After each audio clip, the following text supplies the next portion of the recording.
This lioness's spine is scarred with pain. The memory of being torn apart by her father as a cub has yet to heal. As an adult, she barely survived her mate's brutal abuse, when invading lions crushed a cub's throat with their fangs, and she saw her mate fall in a pool of blood. The flame of vengeance ignited in the reeds of the Okavango Delta. It drove her through moonlight and stars, all the way into the swamps at the edge of the Kalahari Desert. This land, crushed beneath the paws of a five-lion coalition, is soaked in blood-soaked tyranny. Her amber eyes lock on golden silhouettes striding in the distance. Her roaring vow of revenge suddenly turns cold. In this savage world, can one lone lioness truly defy her fate?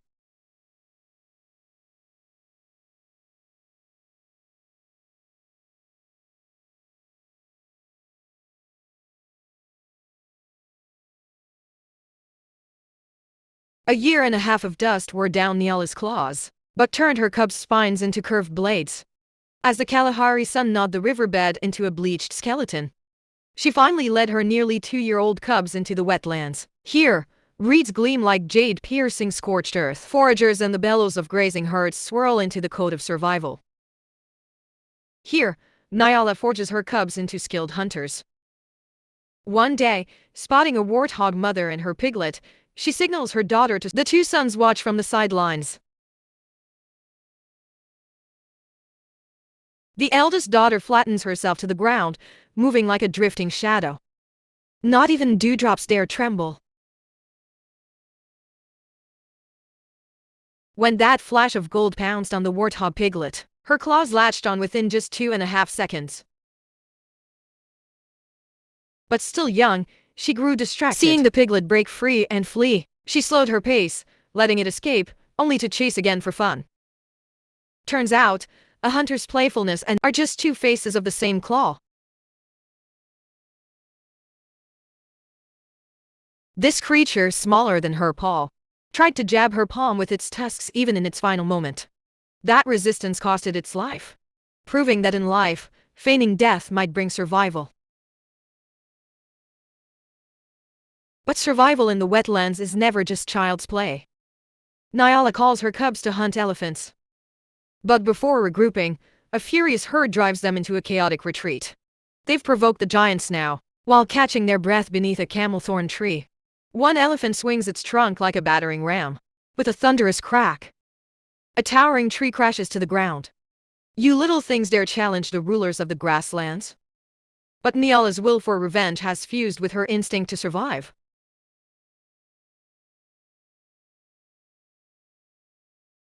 Three days later, Nyala locks eyes on a lone calf by a waterhole. The gray figure lowers its head to drink, ripples dancing like silver chains in the pond. Unaware, two golden shadows are tensing in the reeds. Nyala and her daughter, like drawn bows, zero in on the target.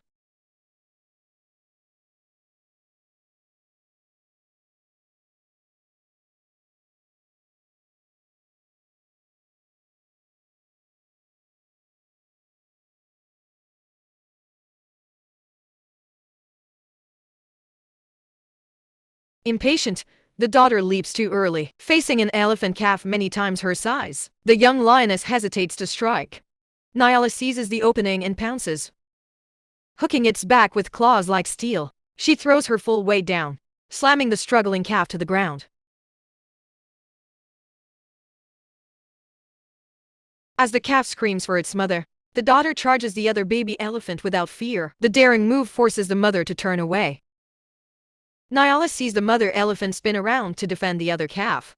And in that moment, she understands the true dance of motherhood. The sharpest hunters always walk the edge of life and death. This is the young lion's first taste of elephant flesh.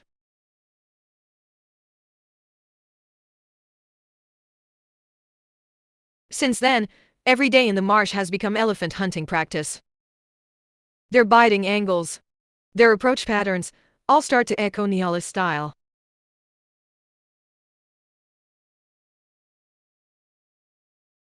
As another dry season sweeps across the savannah, while other predators wandered among bones, Nyala's cubs had learned to track through the sandstorms. On this battlefield of survival, they carved out the code of the fittest.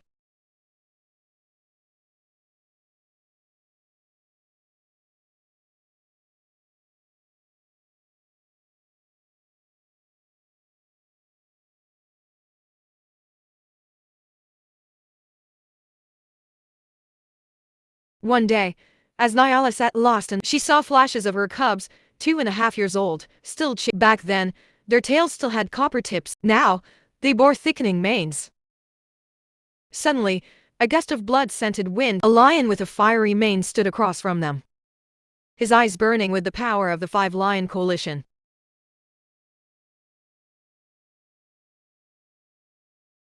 As the lion approached, her sons tried to fend him off. But newly grown, they stood no chance against such brute force. Her eldest roared in defiance, claws carving trenches into the sand, only to be knocked over with a single blow. The lion's breath thundered behind the young one's ear. But on the savannah, survival isn't about slaughter, it's about defining territory through power.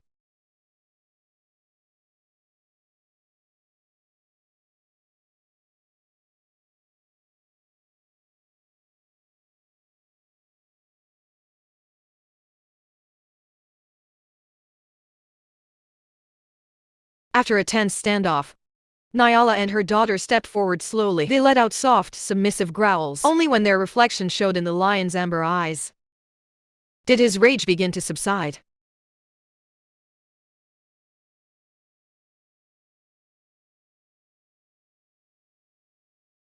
But nature's law cannot be defied. The two sons were banished from the pride. Nyala's dream of revenge through her sons crumbled.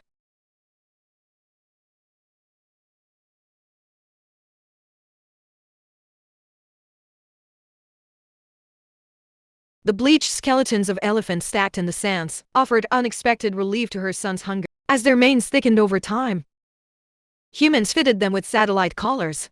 Soon, they migrated north, back near the Okavango Delta. One night, the two brothers invaded a pride, guarded by a single male lion.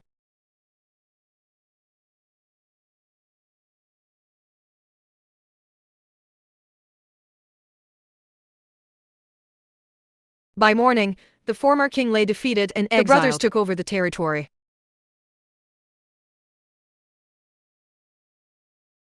Soon after, they mated with the lionesses of the pride. Though the brothers, now kings, sometimes fought over mates, they held their power.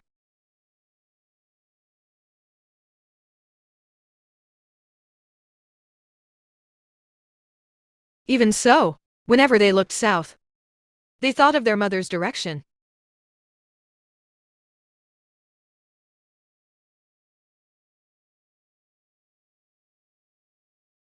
After serving the five-lion coalition for 3 months, Nyala's daughter finally gave birth to her first litter. The fluffy cubs were irresistibly adorable.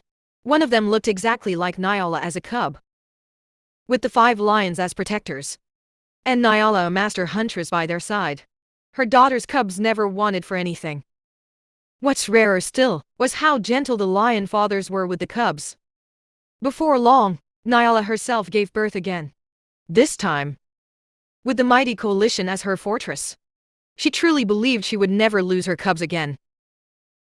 The Okavango moon still shone on the reeds, but the fire of vengeance had turned into a warm ember of motherhood. She raised all 3 of her children into adulthood by her own strength, watching them each find their path. She had fulfilled her duty as a lioness.